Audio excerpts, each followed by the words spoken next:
Quand on entend le mot agressivité, on pense souvent à quelque chose de négatif, à une personne violente, dangereuse, à la souffrance, aux blessures. Pourtant, l'agressivité, c'est tout autre chose. Dans cette vidéo, je vais vous expliquer l'importance de cette énergie nécessaire à la survie et pourquoi développer votre agressivité peut vous aider à mieux vous affirmer, à retrouver confiance en vous et à faire face aux difficultés de la vie. Et surtout, comprendre que l'agressivité ne veut pas dire la violence. Restez bien jusqu'à la fin de cette vidéo, je vous donnerai quelques clés concrètes pour canaliser cette énergie et en faire une force. L'agressivité, c'est donc une énergie, une force, une pulsion vitale qui pousse tout être vivant à réagir, à défendre son territoire, à se protéger, ou bien également à atteindre un objectif. Chez l'humain, elle n'est pas seulement physique, elle peut être verbale, émotionnelle, décisionnelle. Elle se manifeste souvent lorsqu'on est confronté à un obstacle, une injustice, une attaque ou à une situation d'urgence. Et c'est justement là que l'agressivité devient un moteur d'action. Il y a donc une confusion très répandue. L'agressivité n'est pas la violence. La violence, c'est l'utilisation de la force et de l'agressivité dans le but de blesser, détruire, humilier. L'agressivité, au contraire, peut être maîtrisée, canalisée. Elle peut même être très constructive. Vous pouvez donc avoir un comportement assertif, ferme, engagé, affirmé, voire percutant, sans être violent. Et c'est précisément là que réside la puissance de cette énergie. Au départ, nous avons tous en nous un certain degré d'agressivité. Mais nous ne sommes pas tous équipés de la même façon. Le problème, c'est que la société, l'éducation nous a appris souvent à la réprimer, à la juger, à l'enterrer. Mais dans de nombreuses situations, elle est précieuse. Pour oser dire non quand il le faut, pour se battre pour ce qui est juste, pour sortir d'un schéma d'évitement, pour faire face à une agression ou une injustice, pour passer à l'action. Elle joue donc un rôle essentiel dans la confiance en soi, l'affirmation de soi et même l'estime de soi. Nous allons maintenant parcourir une échelle comportant 6 niveaux d'agressivité et je vous invite donc à identifier dans quel niveau vous vous situez. Agressivité de niveau plus 1, c'est l'affirmation positive. Les personnes qui ont ce niveau d'agressivité savent exprimer leur désaccord de manière claire, posée et respectueuse. Elles peuvent recadrer, défendre leur position, poser des limites sans chercher à dominer ni à blesser. C'est le niveau idéal, c'est l'assertivité du leadership bienveillant qui a une bonne intelligence émotionnelle. Exemple, un chef d'équipe qui sait recadrer sans humilier, un parent qui sait dire non avec fermeté et amour.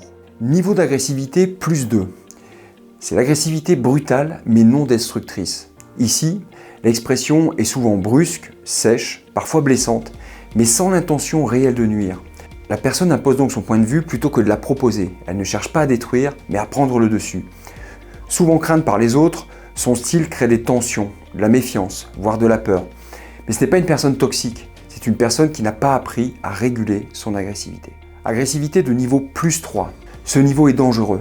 La personne utilise la peur, la menace, voire la violence pour dominer. Ici, il y a volonté de blesser, d'écraser, d'éteindre l'autre. Ce sont notamment les profils de harceleurs, les tyrans, ceux qui manipulent par la terreur. C'est le niveau de destruction, il est pathologique. Et bien sûr, c'est aussi le niveau qui appelle à des limites claires, voire à des sanctions. Agressivité de niveau moins 1. Ici, on a affaire à des personnes calmes, discrètes, qui évitent les conflits, mais savent réagir si besoin. Elles ont une bonne capacité de négociation, de médiation, elles savent préserver la paix sans se sacrifier. Genre de profil parfait en équipe car elle crée l'harmonie tout en sachant poser des limites si nécessaire. C'est une zone d'équilibre mais un peu plus discrète. Niveau d'agressivité moins 2. Nous sommes dans la soumission masquée. Ces personnes n'osent pas s'affirmer, ne savent pas dire non, encaissent en silence. Elles apaisent les tensions mais souvent à leur propre détriment. Cela crée souvent une perte d'estime de soi, un sentiment d'injustice. D'ailleurs, très souvent, ces personnes sont à la recherche de protecteurs dans leur vie, c'est-à-dire de profils de niveau plus 2. Elles ont besoin de réapprendre à mobiliser leur agressivité de manière saine. Agressivité moins 3. Profil de soumission. C'est la zone la plus dangereuse pour soi. Ici, la personne n'a plus de réflexe de survie, ne se défend plus, accepte tout, même ce qui est inacceptable.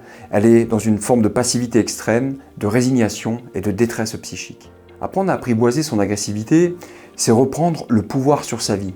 C'est cette capacité à sortir de la passivité, à dire stop, à prendre sa place. L'agressivité bien utilisée vous sort du statut de victime pour redevenir acteur de votre vie. Alors, comment développer cette forme d'agressivité saine? Voici quelques pistes. Une des premières, le sport. La compétition, le fait de se challenger est un très bon moyen pour développer et canaliser son agressivité. Par exemple en pratiquant la boxe, le fitness ou certains sports collectifs. Également, il est important de travailler sur son langage non verbal, sa posture physique, de se redresser, de regarder droit, d'oser s'affirmer. Ça passe aussi par une attitude physique. La respiration dynamique peut nous aider également à activer cette énergie.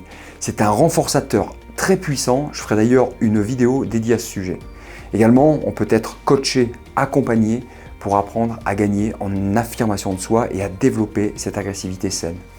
L'entraînement mental également. Par exemple, en fermant les yeux, en imaginant une situation où vous avez besoin de vous affirmer, ressentez l'énergie monter en vous, inspirez profondément, redressez-vous et dites ce que vous avez à dire mentalement. Faites-le régulièrement. Le faire, c'est muscler son mental et c'est développer des capacités. Chez les enfants également, trop souvent, on cherche à faire taire cette agressivité, à la réprimer. Pourtant, lorsqu'elle est canalisée de manière constructive, cette force peut devenir une ressource précieuse pour leur vie future d'adulte. Apprendre à un enfant à reconnaître son agressivité, à mettre des mots sur ce qu'il ressent, à exprimer ce qu'il traverse sans nuire à lui-même ni aux autres, c'est lui offrir un véritable outil de développement personnel. C'est lui permettre de construire une confiance en lui solide, d'apprendre à poser des limites claires, à défendre ses valeurs avec conviction. Un enfant qui apprend à gérer ses émotions et ses tensions sera un adulte capable de se positionner, de s'exprimer et d'agir avec intelligence émotionnelle. Dans un monde où les rapports humains sont de plus en plus complexes, c'est un atout inestimable. Pour conclure, l'agressivité n'est pas à fuir, mais à comprendre, à canaliser. Elle est une part de notre énergie vitale, c'est elle qui nous pousse à agir, à nous protéger. Apprenez donc à l'apprivoiser, à la canaliser et elle deviendra l'une de vos meilleures alliés pour faire face à toute situation difficile de votre vie. Si vous avez aimé cette vidéo, alors je vous invite à liker, à vous abonner et à la partager. Dites-moi également en commentaire à quel niveau vous vous situez sur cette échelle d'agressivité et quelle stratégie vous mettez en place pour la canaliser. Je vous remercie et je vous dis à très bientôt pour une prochaine vidéo.